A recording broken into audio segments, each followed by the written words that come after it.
ये आपके इग्नू के हैं और ये दिसंबर 2022 के जो एग्ज़ाम हुए थे उसके दिए हुए हैं। इसमें BSc 102 में आपका the structure of modern English है, ये आपका इलेक्टिव कोर्स जो इंग्लिश में है उनके हैं।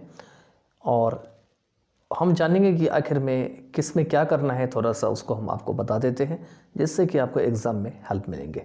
और इन फ्यूचर में हम कुछ वीडियो अपलोड किए भी हैं और फ्यूचर में हम और भी वीडियोस इसके ऊपर अपलोड कर देंगे। पहली बात तो आपको जो क्वेश्चंस हैं वो 3 आवर्स के रहेंगे क्वेश्चन के टाइमिंग, और जो मार्क्स रहेंगे आपके वो आपके रहेंगे जो साफ साफ यहाँ पे दे रखे हैं। ये मार्क्स आपको मिलेंगे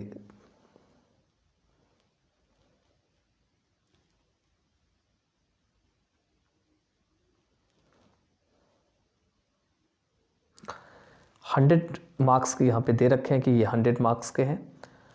और आपके नोट में दे रखे हैं कि अटेम्प्ट ऑल क्वेश्चन, आपको सारे क्वेश्चन को अटेम्प्ट करना है और जितने भी क्वेश्चन हैं सभी क्या करते हैं, इक्वल मार्क आपको कैरी करते हैं।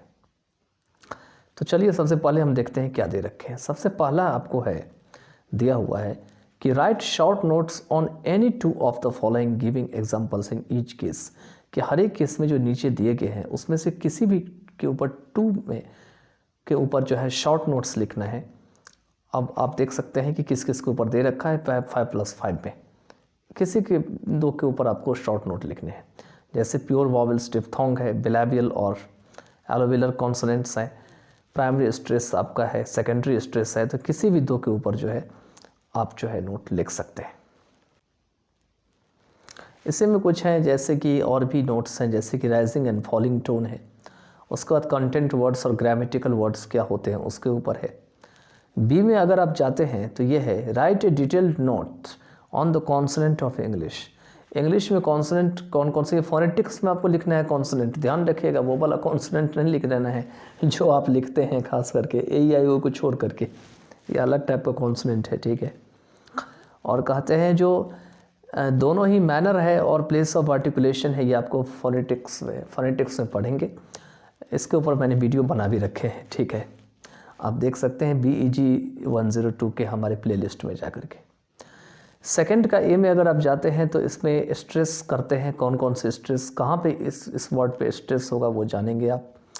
बी में जाएंगे तो देखेंगे कि सेंटेंस में आखिर में कहाँ कहाँ पे स्ट्रेस होगा। जैसे यहाँ पे है they started early in the station, for the station, तो कहाँ कहाँ पे स्ट्रेस होगा ये बताना है। इसके बाद है नेक्स्ट में तीसरे में आपको कि शॉर्ट नोट लिखना है स्ट्रेस पे और रिदम पे, कनेक्टेड स्पीच में, ठीक है। ये 10 मार्क्स के क्वेश्चन है आपके।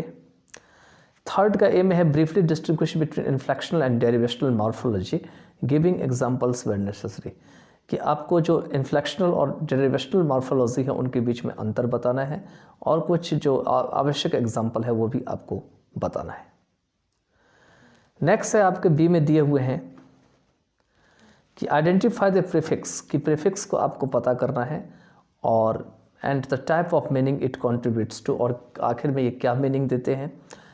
इन each of the following words, जितने भी नीचे दिए गए वर्ड्स है उसमें, then write another word containing the same prefix with the same meaning, और तब उसी तरीके से दूसरा प्रीफिक्स मतलब सेम प्रीफिक्स का यूज़ करके दूसरा वर्ड्स आपको लिखना है जो कि आपको मीनिंग दे सके, ठीक है। देखिए यहाँ पर मैं the write another word containing the same prefix with the same meaning.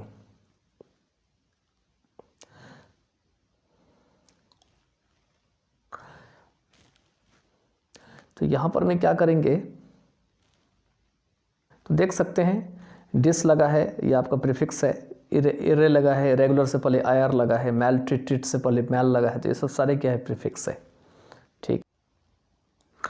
4 में दे रखे हैं आपको कि find single words with appropriate suffixes which describe the meaning of these phrases. नीचे जो फ्रेज दिए गए हैं उसमें आपको सिंगल वर्ड निकालना है अप्रॉक्सीमेट जो है सफिक्स का यूज़ करके। The part of speech to which the word must belong to, कौन सी पार्ट ऑफ स्पीच का ये है वो भी आपको जो है ब्रैकेट में एक दिए गए हैं, जो पहले आप एक तो आपको बना के दे दिया गया। For example having the qualities of a mother, क्या होता है, ये एडजेक्टिव है, ये मदरली है आपका, ठीक है। अब ये ध्यान रखिएगा, ज़रूरी नहीं है जिस वर्ड में हमेशा एल वाई लगा रहता है वो एडवर्ब भी होता है। तो इंग्लिश बहुत ट्रिकी है और थोड़ा ध्यान से आपको एग्ज़ाम में करना है और पढ़ाई भी करनी है उसी हिसाब से। तो इस टाइप से आपको इसको बनाना है, ठीक है। बी में अगर आप जाते हैं तो बी में क्या है, right A short note on types of negation in English. Negation क्या होते हैं इसके ऊपर आपको जो है शॉर्ट नोट लिखना है। सी में अगर आप जाते हैं तो जो अप्रोप्रिएट फॉर्म्स ऑफ वर्ब है वो आपको भरना है। ये तो आपको टेंस वगैरह ग्रामर पे आपको कितनी पकड़ है उसके हिसाब से इसको आप भर सकते हैं। इसके बाद अगर आप 5 को देखें तो fill in this text with the right preposition. इसमें आपको राइट प्रीपोजिशन भरना है। प्रीपोजिशन अगर आपने पढ़े होंगे तो इसको आप फिलअप कर सकते हैं अच्छे से। बी में आपको कंजंक्शंस को जो है फिल करना है इसमें जहाँ जहाँ गैप है सेंटेंस में, और एक से अधिक जो ऑप्शन आप कुछ केसेस में यूज़ कर सकते हैं, जैसे unless, until, in case, when, if है, तो इसको आप फिलअप कर सकते हैं। ये सब हम आगे जाके आपको पूरा का पूरा हम वीडियो अपलोड करेंगे, ठीक है। इसके बाद 6 में है वही चीज़ करना है, आपको भरना है। सी में है आपको कंपेयर द फॉलोइंग सेंटेंसेस। ये जो सेंटेंस है कंडीशनल सेंटेंस है, इसको किसी और के साथ कंपेयर कराना है। कंडीशन से शुरू है, इफ़ लगा है, यहाँ पे कॉमा भी है, तो कंडीशनल है सारे के सारे, ठीक है। इसके साथ कौन सा सेंटेंस ऐसा रखेंगे जिसको कंपेयर करेगा वही लिखना है। आगे जो नेक्स्ट दे रखे हैं डी में है write appropriate WH and yes no questions to the answer given below. One is done for you. जैसे यहाँ पर में है कि व्हेन इज़ योर बर्थडे, तो my birthday is on June 22, ठीक है। इसी तरीके से आपको यहाँ पर जैसे दे रखे हैं कि यस आई हैव 2 सिस्टर्स, तो क्या है, डू यू हैव 2 सिस्टर्स। तो इस तरीके से इसको आप बना सकते हैं, ठीक है। तो ये सारा का सारा इसमें यही है। तो इस टाइप से आपके क्वेश्चंस तो आएंगे BEG 102 के। आप